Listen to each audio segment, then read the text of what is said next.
चल पुढचा प्रश्न, त्याने आता घरी जावे. त्याने आता घरी जावे. त्याने आता घरी जावे. खालील वाक्यातील प्रयोग ओळखा.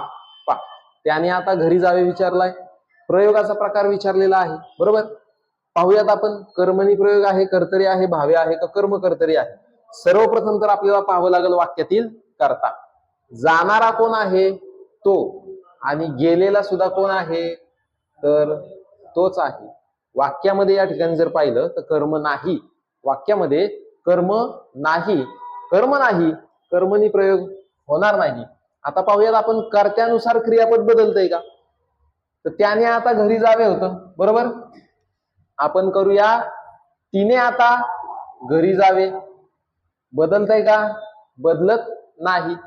त्यांनी आता घरी जावे. कर्त्यानुसार सुद्धा क्रियापद बदलत नाही, म्हणून कर्तरी सुद्धा येणार नाही.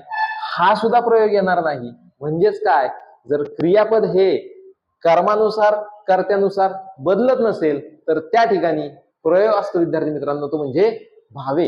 थोडासा किचकट प्रश्न होता, परंतु पर्याय कट पद्धतीनुसार तुम्ही याच्या उत्तरापर्यंत पोहोचू शकत होता. ठीक आहे, कर्त्यानुसारही बदलत नाहीये आणि वाक्यामध्ये कर्मच नाहीये, म्हणजे प्रयोगाचा प्रकार होता अकर्मक भावे प्रयोग. ठीक आहे, चला